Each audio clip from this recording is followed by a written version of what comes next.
Bonjour les taureaux et bienvenue sur votre guidance du mois de décembre. Je vous ai tiré une carte conseil, donc la carte 50, chocolat gourmand avec l'oracle des couleurs. Je vous mettrai le lien de l'oracle en description. J'éveille l'appétit de mon cœur et de mon corps. Donc, taureau, déjà vous êtes des gros gourmands, vous aimez bien cuisiner. Je pense que là, il y a une question déjà d'éveil. Vous allez commencer à vous éveiller aux 5 sens et pas juste à faire les choses parce qu'il faut les faire, mais en fait faire les choses parce que ça vous fait plaisir. Il y a aussi peut-être une question d'appétit, donc peut-être une prise de poids, une perte de poids, mais surtout j'ai l'impression que vous allez vous reconnecter à votre corps. Qu'est-ce qui vous fait plaisir? On retourne sur des sensations de plaisir. Et vous allez peut-être même porter un peu plus de marron, de couleur marron pour ce mois-ci. Je pense que votre corps a grand besoin de plaisir et arrêter d'avoir des responsabilités. Également, j'ai changé, j'avais envie de faire le tirage avec que un tarot et pas avec des oracles. Allez les taureaux, les 4 semaines de décembre, c'est parti. Non, on va faire ça comme ça. 1, 2, 3, 4. 1, 2, 3.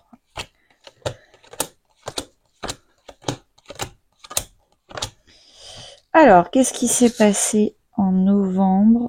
Vous avez pris en main les choses dans votre vie. Vous êtes devenu le président de votre vie, le PDG de votre vie. Professionnellement parlant, peut-être que vous êtes passé indépendant ou vous êtes passé manager. Enfin, en tout cas, il y a eu une indépendance. Également, il y a eu un juste donner-recevoir. Donc peut-être que vous avez une promotion, vous avez enfin reçu de l'argent ou un salaire suffisant par rapport à ce que vous fournissiez comme responsabilité. Hop, première semaine, qu'est-ce qui se passe? Bon, vous, la première semaine, la carte qui vous représente, c'est le 5 de bâton, vous êtes en colère. Je ne sais pas encore si c'est de la bonne ou de la mauvaise colère, on va aller voir ça après. Mais en tout cas, la colère, c'est qu'il y a eu une injustice. La bonne colère, c'est quand on transforme une colère en action. C'est-à-dire, par exemple, tous ceux qui sont bénévoles à la SPA. Ils sont en colère que des gens abandonnent et maltraitent les animaux et ils transforment cette colère en passion, en dévouement pour des animaux. Et après, il y a la mauvaise colère où on est en colère parce qu'on a subi une injustice et on est tout le temps là à crier, à vouloir déverser sa colère sur les autres pour que les autres aussi soient en colère parce que c'est injuste qu'on soit les seuls à être en colère.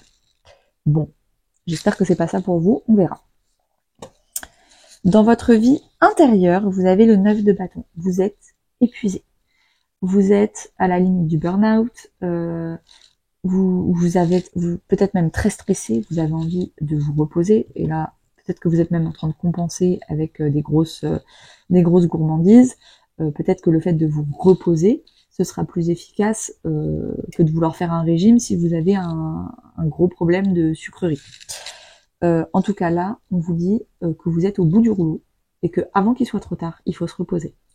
Et intérieurement parlant, vous êtes fatigué, stressé. Professionnellement parlant, vous avez trouvé quelque chose qui vous plaît énormément. Le 2 de Pentacle, c'est la carte de la mission vie. C'est la carte de j'ai trouvé mon équilibre entre ma vie pro, ma vie perso. J'ai trouvé mon équilibre de temps entre quel est le temps que j'accorde aux autres, quel est le temps que j'accorde à ma vie professionnelle. Un équilibre aussi financier. Relationnellement parlant, d'ailleurs je vais faire l'inverse, comme ça on pourra voir les cartes. Relationnellement parlant, famille, amis ou couple, vous avancez. Alors il y a une victoire, peut-être une victoire sur un conflit, 5 de bâton, c'était peut-être un conflit avec des gens et donc vous avez une victoire, c'est vous qui allez gagner ce conflit et donc cette injustice va s'arrêter. Peut-être potentiellement également un déménagement, vous allez partir, vous éloigner de personnes qui vous rendent en colère et qui vous laissent dans des situations injustes ou même stressantes. Deuxième semaine, qu'est-ce qui se passe? vous avez la reine de bâton. Vous incarnez la reine de bâton, c'est-à-dire que vous êtes, d'ailleurs, vous l'aviez en dos de deck, le roi de bâton. Donc vous incarnez le couple symbolique à vous-même, qui est un couple de feu, d'action, de confiance en soi, de leadership. On a envie de faire les choses, on rassemble les autres pour que tous ensemble on fasse des choses. Vous vraiment, vous avez envie de faire du sport, de bien vous sentir, de faire des choses pour vous, d'avoir confiance en vous et d'expérimenter. Intérieurement, vous avez la grande prêtresse. Vous vous sentez très connecté au divin, aux anges, aux guides, en fonction de vos croyances, vous prenez ce qui vous parle. Également, vous gardez votre jardin secret. Peut-être que vous avez, c'est très inconscient, la reine n'importe quoi, la grande prêtresse. Donc peut-être qu'il y a des choses que vous êtes en train de conscientiser, mais que vous n'avez pas envie de partager avec le reste du monde. Vous avez envie vraiment de garder des choses très spirituelles et de pas trop les faire descendre dans la matière. Ah non, on a dit qu'on faisait comme ça. Le vie professionnelle, vous avez la reine d'épée. Encore une reine. Donc c'est-à-dire que vous avez, voilà, je savais plus comment dire les choses. Vous avez de la bouteille. Vous avez eu plein d'expériences dans votre vie. Vous savez ce qui fonctionne, ce qui fonctionne pas. Vous savez tomber, vous relever, tomber, vous relever. Vous savez expérimenter des choses et vous relever si ça fonctionne pas. Et vous avez l'œil perçant. Vous prenez du recul sur les choses et vous savez pourquoi les choses se passent, pourquoi les choses ne se passent pas. J'ai l'impression que vous êtes en période d'analyse. Vous utilisez votre expérience passée pour mieux comprendre ce qui se passe aujourd'hui.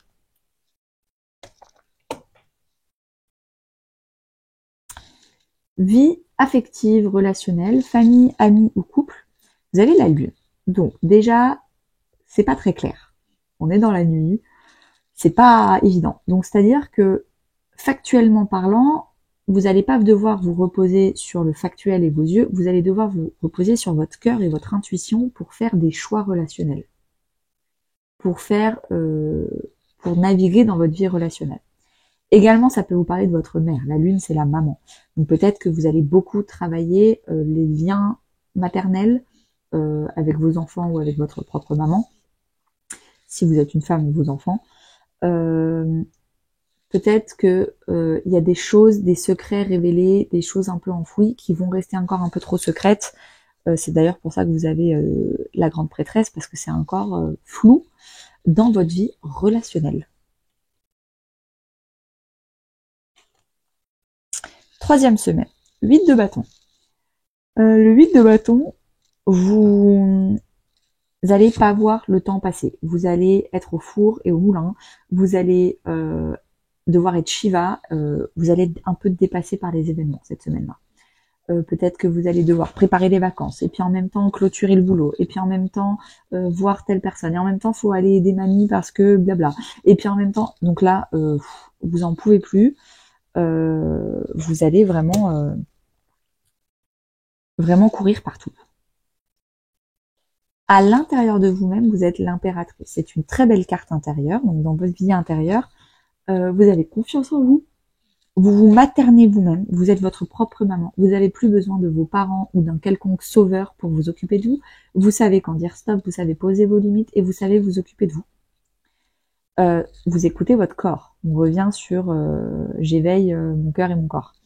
Vous écoutez votre corps. Si votre corps est fatigué, vous vous reposez et vous dites stop aux autres. Donc il y a une réelle, dans votre vie intérieure, il y a une réelle écoute de vous-même, de vos besoins. Je vais pas y arriver. Dans votre vie professionnelle, vous avez l'as d'épée. Parce que vous avez analysé les choses, il va falloir arrêter certaines choses. L'as d'épée, il tranche, il coupe. Ça, on arrête, ça ne fonctionne pas. Vous avez analysé ces 6 derniers mois, qu'est-ce que ça m'a apporté, qu'est-ce que ça m'a... Non, ça ne fonctionne pas, ok, j'arrête. Dans votre vie affective, famille, amis, couple, vous allez commencer à construire votre foyer, votre propre foyer, donc construire votre propre famille. Ce qui était flou va commencer peut-être à s'éclaircir. Le 4 de bâton, c'est une célébration. Donc vous allez peut-être célébrer un mariage, une naissance, quelque chose. Le 4 de bâton, c'est vraiment les 4 piliers d'une maison, donc ça représente le foyer. Donc peut-être que Noël, Noël va être très important pour vous. D'ailleurs, vous allez vous faire plaisir au niveau menu à Noël. Mais ça va être très cocon familial pour cette 3e semaine. Peut-être même que vous allez emménager, faire de la décoration dans votre appartement. C'est-à-dire que vous allez aussi vous occuper de votre foyer concret, votre maison, votre appartement. 4e semaine, qu'est-ce qui se passe? On a le fou. Vous représentez un nouveau départ. Vous partez en voyage, vous partez déménager, vous avez envie d'avoir un nouveau chapitre de votre vie. Bientôt, c'est 2024, donc en fait, là, vous partez commencer une nouvelle vie, une nouvelle année à votre sauce. Dans votre vie intérieure, vous êtes extrêmement heureux de ce nouveau départ. Vous êtes comblé de joie. Votre cœur explose d'amour et d'abondance. Potentiellement, vous êtes en train de créer votre famille d'âme, votre famille de cœur. Peut-être qu'il y a des membres de la famille, peut-être qu'il y a d'autres membres qui ne sont pas de membres de votre famille, qui sont intégrés à votre cœur en tant que famille d'âme. Mais en tout cas, un bonheur qui est partagé, que vous ne gardez pas que pour vous. Waouh! Professionnellement parlant, as de coupe. Il y a un projet professionnel où vous tombez amoureux de votre projet professionnel. Vous tombez amoureux d'une activité. Vous tombez amoureux de quelque chose, d'une activité où vous passez votre temps qui vous rend extrêmement heureux. Cette dernière semaine de décembre, c'est magnifique. Enfin, c'est des feux d'artifice en fin de mois. C'est l'apothéose de flou, on tâtonne, et puis là, ça explose tel un feu d'artifice. Relationnellement parlant, famille, amis ou couple, vous êtes en 4 de coupe, c'est-à-dire que vous vous reposez. Donc potentiellement, il y a eu des festivités, il y a eu plein de célébrations, de choses célébrées cette 3e semaine. Et ben là, vous vous reposez. On recalme ses émotions, on a fait la fête la 3e semaine, on se repose la 4e. Et ben, continuez à écouter votre cœur et votre corps parce qu'il vous amène intuitivement vers une vie qui me semble, ma foi, très très très agréable. Merci beaucoup les taureaux et à très bientôt.